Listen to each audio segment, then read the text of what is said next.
പക്ഷേ എല്ലാവരും കൂടി ചേർന്ന് രാവിലെ വന്നിരുന്ന ആ നാമം ജപിക്കുന്നുണ്ട്. ഇവിടെ അങ്ങനെ ഉണ്ട്, 6 മണി തൊട്ട് 7 മണി വരെ മുടങ്ങാതെ ഉള്ള സംഗീതമാണ്. അത് അല്പം കൂടി മുന്നോട്ട് പുറകിലേക്ക് ഒരു 5:30 തൊട്ടെങ്കിലും വരാൻ കഴിഞ്ഞാൽ അത് നമ്മുടെ ജീവിതത്തിൽ കിട്ടുന്ന ധന്യമുഹൂർത്തങ്ങളാണ്. അപ്പം ഞാൻ രാവിലെ പറഞ്ഞതുപോലെ എന്നെ സംബന്ധിച്ച് ഈ ഒരു ജീവിതം ഭഗവാൻ തീരുമാനിച്ചിട്ടുണ്ട്. ജനനം മുതൽ മാതാവിൻ ഉദരത്തിൽ ഉത്ഭവിച്ചപ്പോൾ തന്നെ ധാതാവിൻ്റെ യോഗവത് അന്തരം വരായല്ലോ. ഭാഗവതത്തിൽ വരുന്ന വരികളാണ്. അമ്മയുടെ വയറ്റിൽ ജനിക്കുമ്പോഴേ നമുക്കൊരു അവധി വെച്ചിട്ടുണ്ട്. അതൊരു ട്രെയിൻ യാത്ര പോലെയാണ്. നമ്മളിങ്ങനെ എല്ലാവരും ചേർന്ന് പോകുന്നു. ചില സ്റ്റേഷനിൽ ചെല്ലുമ്പോൾ ചിലർ ഇറങ്ങിപ്പോകുന്നു, പുതുതായിട്ട് ചിലർ കയറി വരുന്നു, അത്രയേ ഉള്ളൂ. അപ്പോൾ 2 അറിവില്ലായ്മയ്ക്കിടയിലാണ് നമ്മുടെ ജീവിതം.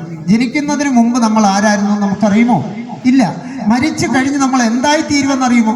പല കാര്യങ്ങളും പറയുന്നുണ്ട്. പോയവരാരെങ്കിലും തിരിച്ചു വന്ന് പറഞ്ഞിട്ടുണ്ടോ അങ്ങനെ ആയിരുന്നു, അവിടെ ചെന്നപ്പോൾ രാവിലെ ഇന്നതാണ്, ഉച്ചയ്ക്ക് ആരും പറഞ്ഞ് നമുക്കൊരറിവുമില്ല. പക്ഷെ നമ്മുടെ പുരാണങ്ങളിലൊക്കെ ചില കാര്യങ്ങൾ പറഞ്ഞ അറിവ് വെച്ച് നമ്മൾ കണക്ക് കൂട്ടിയെടുക്കുകയാണ്. അപ്പം നമുക്ക് വേണ്ടത് ആ ഒരു രീതിയിൽ മുന്നോട്ട് പോകുമ്പോൾ നാമജപത്തിന് പ്രാധാന്യം കൊടുത്ത് മുന്നോട്ട് പോകണം. നമ്മുടെ ജീവിതം എന്ന് പറയുന്ന ഒരു അവധി, ഒരു കണക്ക് കഴിയുമ്പോൾ അത് ഈ ഭൂമിയിൽ നിന്ന് വിട്ടുവരും. അപ്പം എനിക്ക് കിട്ടിയ ഒരു മഹാഭാഗ്യമായിട്ടാണ് ഞാനിതിനെ കാണുന്നത്. അല്ലാതെ ഇവിടുന്ന് അത് കിട്ടും ഇത് കിട്ടും അതൊന്നുമല്ല, ചിന്തകളിൽ പോലുമില്ല. നമ്മുടെ മനസ്സിൽ മരണം വരെയുള്ള ഇനിയുള്ള ജീവിതത്തിൽ ഈ ഒരു വേദിയിൽ വന്നിരിക്കാൻ കഴിഞ്ഞത് ജീവിതത്തിലെ ഏറ്റവും പരമപ്രധാനമായ 7 ദിവസങ്ങൾ. ഇനിയൊരു ഭാഗ്യം ഉണ്ടാകുമോ എന്ന് നമുക്ക് ആർക്കും അറിയില്ല. 7 ദിവസം കഴിഞ്ഞു അല്ലെ ഇപ്പം അടുത്ത നിമിഷമോ എന്ത് സംഭവിക്കുമെന്നും നമുക്കറിയില്ല. വേദാന്ത കീർത്തനത്തിൽ പറഞ്ഞു കേട്ടിട്ടില്ലേ? എല്ലാവർക്കും അറിയാം. എന്താണ്? മരിച്ചു നീ പിരിയുമ്പോൾ കരയും നിൻ ബന്ധുക്കൾ, അറയ്ക്കുന്ന പ്രേതമായി വെറുക്കുന്നു നിന്നെ മനുഷ്യനായി. എന്തിനീ മണ്ണിൽ പിറന്നു മനസാക്ഷിയോടൊന്നു ചോദിച്ചു നോക്കും. മരിച്ചു കഴിഞ്ഞാൽ 24 മണിക്കൂർ കഴിഞ്ഞാൽ സ്വന്തം ഭാര്യയായിക്കോട്ടെ ഭർത്താവായിക്കോട്ടെ അതുവരെ ചേട്ടനാണ്, പൊന്നാണ്, തേനാണ്. പക്ഷെ മരിച്ചു കഴിഞ്ഞാൽ പിന്നെന്താണ്? ശവം. അങ്ങനെയല്ലേ? ബോഡി. അന്നേരം പിന്നെ അച്യുത പിള്ളയല്ല, ഉണ്ണികൃഷ്ണനുമല്ല, ആരുമല്ല. ബോഡി എപ്പോഴാണ് എടുക്കുന്നത്? അല്ലെ ശവം. ശിവം പോയാൽ പിന്നെ ശവം. നമ്മുടെ ചൈതന്യം നഷ്ടപ്പെട്ടു കഴിഞ്ഞാൽ പിന്നെ ശവമായി മാറും.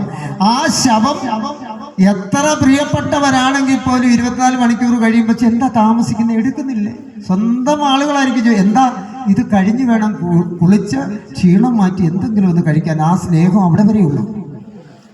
പണവും പ്രതാപവും നേടിയെടുക്കാൻ പണി ചെയ്തു ജന്മം പാഴായി കളഞ്ഞു, അവസാനമെല്ലാം കൈവെടിഞ്ഞയോ 6 അടി മണ്ണിൽ എരിഞ്ഞെരിഞ്ഞടങ്ങും.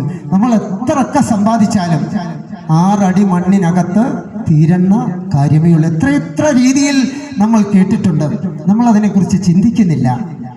നമ്മൾ പറയത്തില്ലേ, തിലകം ചാർത്തി ചീകിയും അഴകായി പലനാൾ പോറ്റിയ പുണ്യ ശിരസേ, ഉലകം വെല്ലാൻ ഉഴറിയ നീയോ വില പിടിയാതൊരു തലയോടായി. നമ്മളൊക്കെ ചീകി ഒതുക്കി കുറി